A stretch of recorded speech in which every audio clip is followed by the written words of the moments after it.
우리 시편 46편 7절 말씀 한 번 더 같이 보겠습니다. 시편 46편 7절입니다. 한 절 말씀 우리 다 같이 한 목소리로 읽습니다.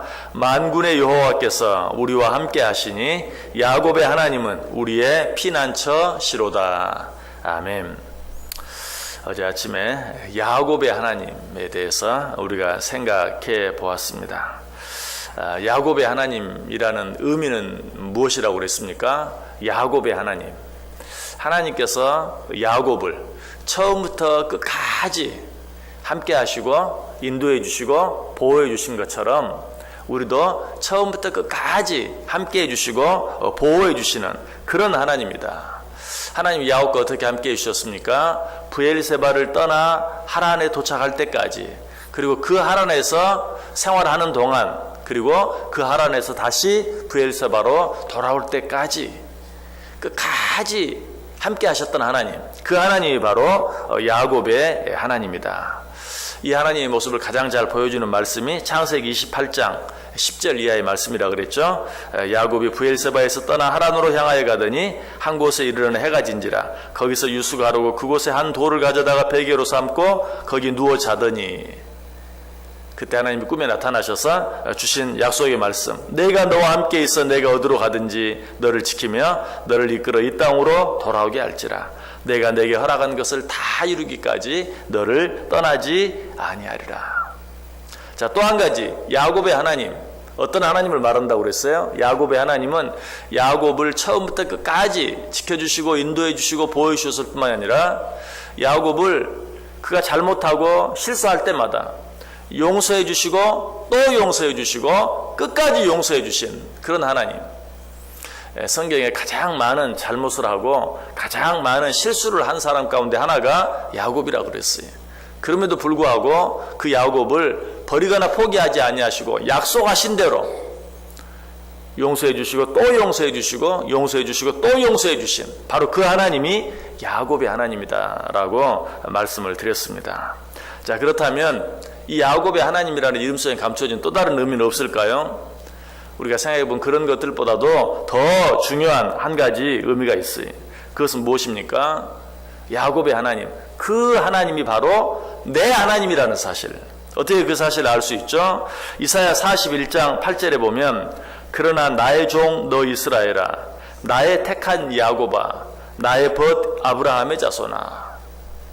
여기서 이스라엘이라는 이름이 나오고 야곱이라는 이름이 나와요. 이스라엘은 나중에 후에 야곱이 야복강 나루터에서 천사와 씨름하고 난 후에 받은 이름이죠.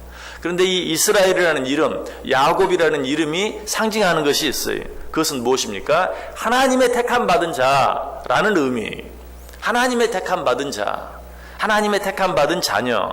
그래서 아까 읽었던 이사야 41장 8절에서 나의 종 너 이스라엘아, 나의 택한 야곱아, 나의 벗 아브라함의 자손아. 이 야곱의 하나님은 나의 택한 자, 내가 택한 자녀, 곧 누구를 말해요? 우리들을 말하죠. 그러므로 야곱의 하나님이라는 의미는 나의 하나님, 우리의 하나님이라는 그런 의미가 그 속에 있다는 것이. 자, 이 하나님께서 야곱에게 주신 어떤 약속이 있습니까? 방금 읽은 그 이사야 41장 8절 말씀, 그러나 나의 종 너 이스라엘아, 나의 택한 야곱아, 나의 벗 아브라함의 자손아. 나의 택한 야곱아 라고 하신 후에 어떤 약속을 주십니까? 자, 우리 같이 한번 찾아서 읽어보겠습니다. 이사야 41장 한번 펴보세요. 이사야 41장 8절에서 16절. 이사야 41장 8절에서 16절. 하나님께서 당신의 택한 야곱에게, 즉 하나님께서 당신의 택한 모든 자녀들에게 어떤 약속을 주셨는지 이사야 41장 8절에서 16절 한 절씩 교독합니다. 제가 먼저 8절 읽습니다. 그러나 나의 종 너 이스라엘아, 나의 택한 야곱아, 나의 벗 아브라함의 자손아.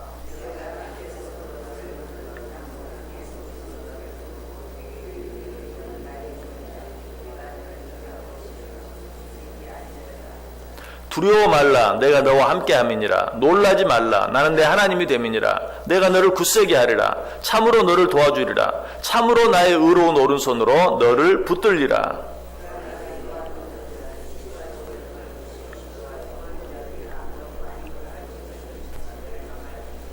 내가 찾아도 너와 싸우던 자들을 만나지 못할 것이요 너를 치는 자들은 아무것도 아닌 것 같이 허무한 것 같이 되리니.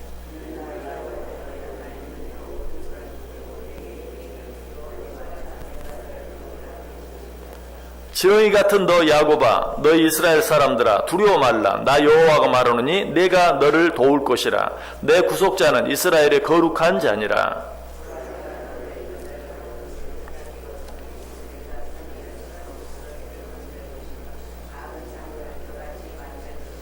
16절 같이 읽습니다. 내가 그들을 까부른즉 바람이 그것을 날리겠고 회리바람이 그것을 흩어버릴 것이로되 너는 여호와를 인하여 즐거워하겠고 이스라엘의 거룩한 자로 인하여 자랑하리라. 아멘.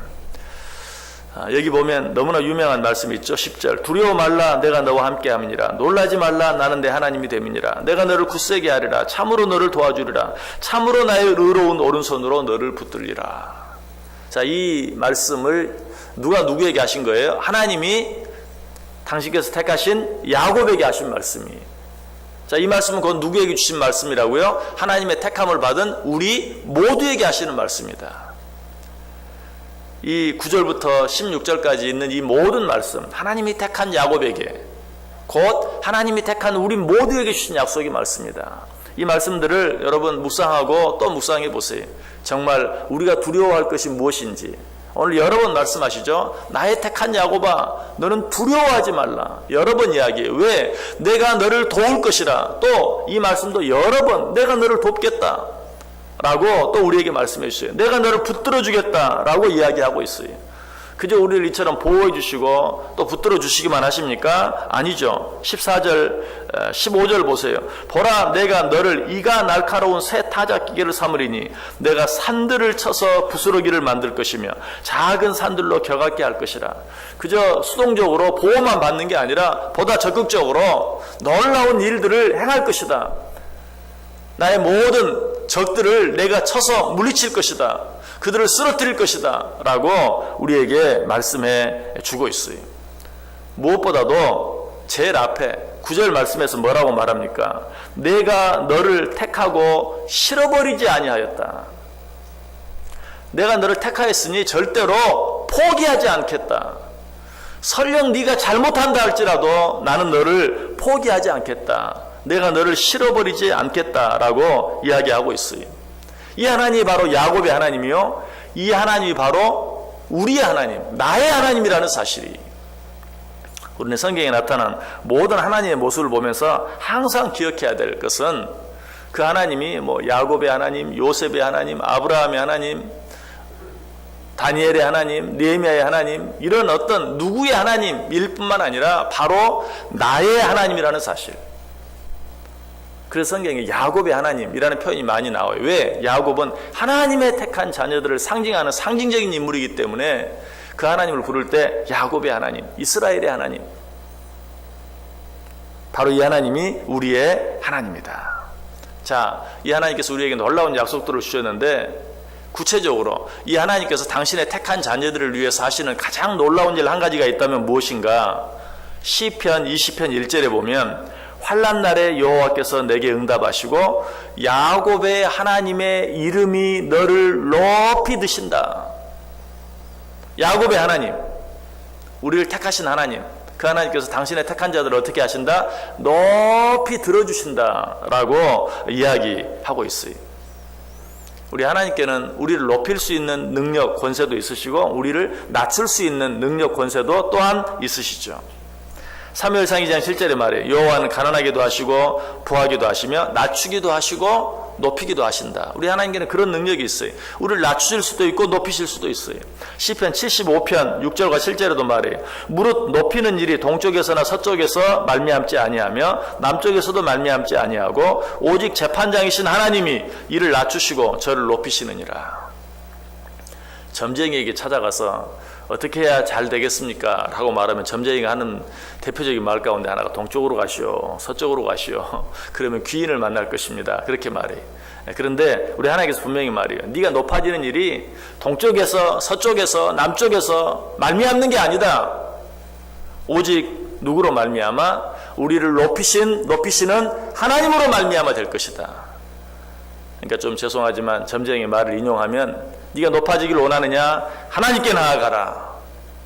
동쪽도 서쪽도 남쪽도 북쪽도 아니고 오직 우리를 높이시기도 하시고 낮추기도 하시는 그 하나님 뭐라고 말해요? 당신의 택한 자들을 높이시겠다라고 우리에게 분명하게 말씀해 주고 있어요. 우리는 이 하나님 앞에서 우리의 모든 여러 가지 힘들고 어려운 일들 앞에서도 끝까지 낙심하거나 포기하지 아니하고 이 하나님의 도움을 바라고 이 하나님 앞에 나아가고 이 하나님을 늘 가까이 할 수 있어야 돼요. 하나님께서 우리를 높이신다. 하나님께서 당신의 택한 자들을 높이신다. 라는 말 속에 숨어 있는 아주 중요한 의미 한 가지가 뭔 줄 아세요? 하나님은 우리를 높이시길 원하신다. 기회만 있으면, 좀 속된 표현을 쓰면 하나님은 건수만 있으면 우리를 높이시려고 해요. 사실 누가 그러죠? 부모들이 그러죠. 부모들은 자녀들을 기회만 있으면 높이려고 해요. 기회만 있으면 자랑하려고 그래요. 이게 부모의 마음이죠. 9가지를 잘못하다가 한 가지만 잘해도 그 한 가지 때문에 기뻐하고 그 한 가지 때문에 칭찬하고 그 한 가지 때문에 자랑하는, 이게 바로 부모들의 마음이죠. 하나님께서 우리를 높이신다. 하나님께서 우리를 높이시길 원한다. 라는 말이 바로 그런 의미예요. 9번 잘못하다가 한 번 잘한 정도가 아니라 99번 잘못하다가 한 번만 잘해도 부모는 그것으로 인해 기뻐하고 그것으로 인해 칭찬하고 그것으로 인해 자랑하는 것처럼 하나님도 그래요. 우리가 9번 잘못하다가 한 번만 잘못해도 하나님은 그것으로 인해 우리를 높여주세요. 고슴도치도 자기 새끼는 예뻐한다 라는 말이 있죠. 하나님께서 우리를 그렇게 사랑해 주시고 그렇게 예뻐해 주신다는 것이, 이 말을 다른 말로 하면 무슨 말인 줄 아세요? 하나님 앞에서는 미움을 받는 것보다 사랑을 받는 것이 훨씬 쉽고 하나님께 인정을 받는 것은 너무나 쉬운 일이다. 왜? 9번 잘못하다가 한 번만 잘해도 돼요. 여러분, 이 하나님께 인정받지 못한다면 우리는 정말 무언가 너무나 잘못하고 있는 거예요. 9번 잘못하다가 한 번만 잘해도 우리를 높여주시기를 기뻐하시는 그 하나님 앞에서 우리가 그 하나님의 사랑을 충분히 받지 못하고 누리지 못하고 살아간다면 정말 우리는 무엇인가 너무 많이 잘못하고 있는 거예요. 한 가지만 잘해도 자녀의 부모의 사랑을 받을 수 있는 것처럼 우리가 하나님 앞에서 조금만 노력하면, 조금만 애쓰면 하나님은 우리를 높여주세요. 그럼에도 불구하고 우리의 문제는 뭐예요? 그 조금만을 하지 않는다는 거예요. 그 한 가지도 하지 않는다는 것이. 우리 하나님은 우리를 높여주시기를 원하시는 하나님이시다. 뿐만 아니라 그 하나님은 어떤 하나님이라고요? 한 번 하신 약속은 반드시 지켜주신다고 그랬어요. 그러므로 우리를 높여주신다고 약속했기 때문에 반드시 높여주실 수밖에 없어요. 그런데 그 하나님께서 우리를 높이시기 위해서는 우리가 어떻게 해야 되는가? 스스로 낮출 수 있어야 돼요. 야고보 4장 10절에 말해, 주 앞에서 낮추라. 그리하면 주께서 너희를 높이시리라. 그런데 우리가 스스로 우리를 낮추지 않으면 어떻게 할까요? 하나님은 우리를 높이시기 위해서 강제로 우리를 낮추실 수도 있어요. 우리가 이걸 두려워해야 돼요. 하나님이 우리를 높여주신다. 너무 감사한 일이. 그런데 하나님께서 한 번 하신다고 하면 기어이 하시는 분이. 그러므로 내가 스스로 나를 낮추지 아니하면 하나님께서 어떻게 하실 수도 있어요? 나를 강제로 낮추실 수도 있어요. 어떻게 하시기 위해서? 우리를 높여주시기 위해서. 그러므로 우리는 스스로 먼저 하나님 앞에서 나를 낮출 수 있어야 돼요. 주 앞에서 낮추라. 그리하면 주께서 너희를 높이시리라.